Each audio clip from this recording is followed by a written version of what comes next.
So there's a problem that I think is getting slowly worse with every single season, and I want to talk about it.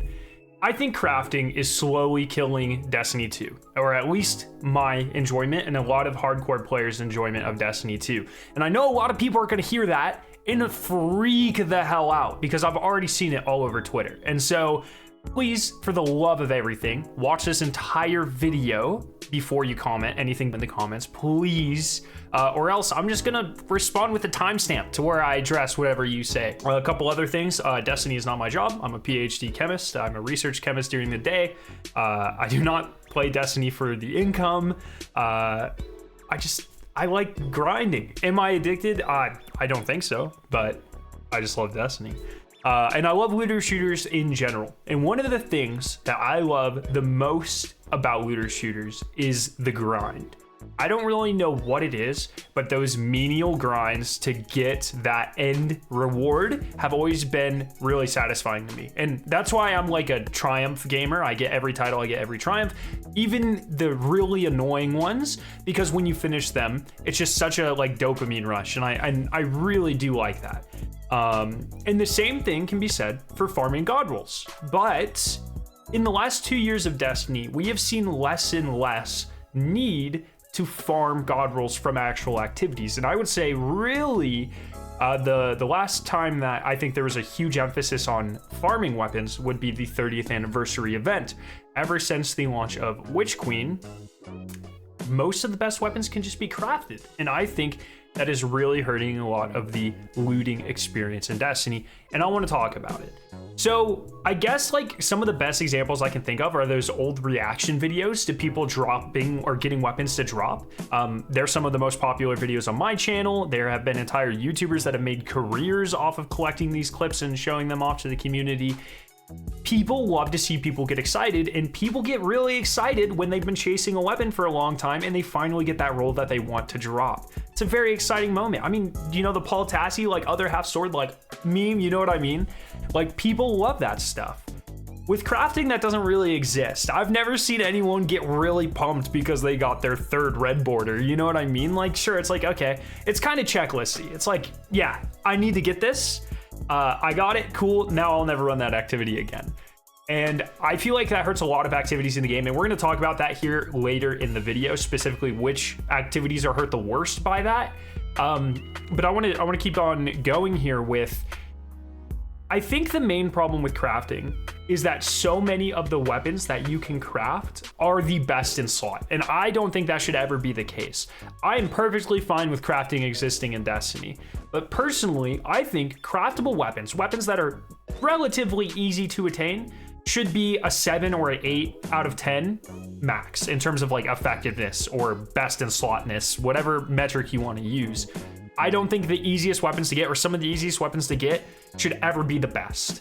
I think people who invested more time should be rewarded for that time. But I still do think that new lights or players with less time to play should have the ability to access weapons to play the content in the game. And so if you don't have time to spend 20 hours to farm a specific role of a weapon, I think you should still be able to be an effective member of a raid team. And that's where crafting weapons could come in. I think, once again, they should be 7 or 8s out of 10. And the best weapons, your 9s and your 10s, should come from mostly grinding or, you know, exotics and things like that. And so I want to give a couple of examples in the game. I think the best example would be rockets. Until recently, so probably last season, right? Yeah, last season. The best rockets in the game widely were considered to be Hothead and Blowout in very specific instances. But then last season of the Deep launches, and we get Apex Predator that can be crafted. All you have to do is spend an hour or two at Cali, get your red borders, and boom, this rocket, which anyone can get if you own Forsaken, is handed to you, and it has the combination of either reconstruction and surrounded or reconstruction and bait and switch, making it like by and large the best, most perfect rocket launcher for everything in the entire game. And so you have these people that spent all this time to get these perfect weapons, these hotheads and these blowouts, that all of that is immediately invalidated with a 2-hour grind to get Apex Predator. And what that does, because Apex Predator is so good, it now invalidates the rest of the grind for every other RNG rocket in the game. No one cares. You know, there's not a single RNG rocket in the entire game that I'm aware of that can come even close to Apex Predator. And it's like not even accounting for time. So no one's gonna spend more time grinding that when they could just get the best in slot. And that also lends itself to power creep. So now the next time Bungie introduces a rocket, if they want it to be interesting and, you know, they want people to farm it or go get it, it's now going to have to be that much better than Apex Predator, which not only are the base perks better, but Apex Predator has enhanced perks as well. And so it's just like accelerating power creep and killing off a lot of that long-term grind. And you can see this across a ton of slots in Destiny. Swords, you know, it was always the thing to farm your eager edge other halves and half truths. Now you can craft them, of course. Gold Tusk is craftable. Bequest is craftable.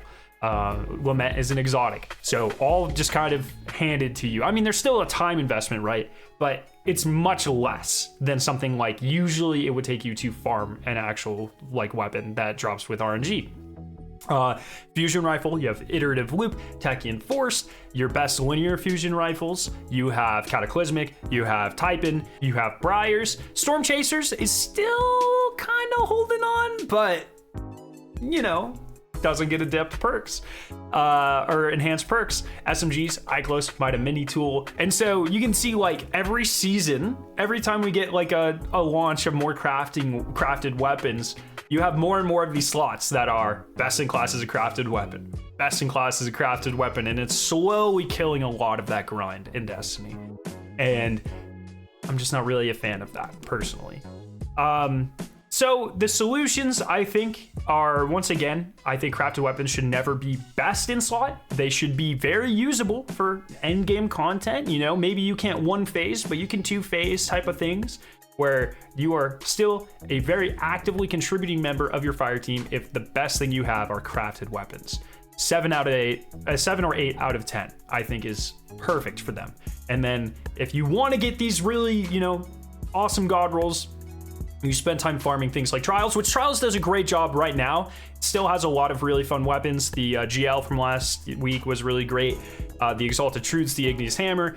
You know, I feel like a lot of the remaining grind and farm is still in Trials, which I appreciate. I would just like to see that, you know, be reclaimed a little bit in other aspects of the game. And so, yeah, crafted weapons, in my opinion, should max out at like an 80% effectiveness, however you want to measure that. And RNG weapons should be the best of the best of the best. And I'm not saying that you can't focus perks or any like menagerie style or anything like that, Season of the Hunt style, like that's still fine, but I do think there should be some RNG aspect to it rather than just, oh, did I get my red borders? And I think the next solution is that, in my opinion, crafted weapons should never, ever be near new raids. Red borders have completely killed the replayability of new raids, in my opinion, in terms of like how excited I am. I just do it mindlessly now.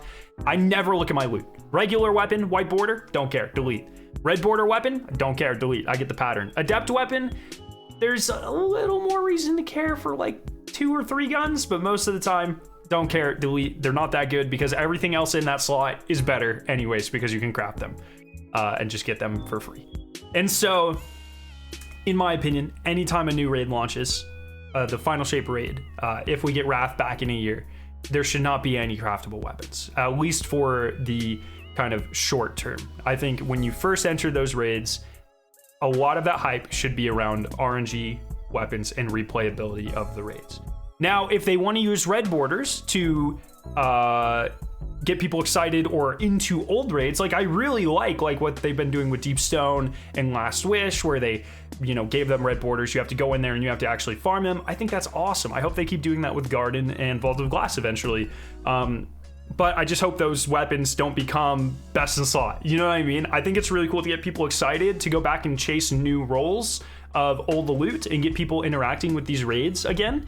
But if the consequence of that is now less diversity in the PvE sandbox due to easily attained craftable best in slot weapons, I think that is a mistake.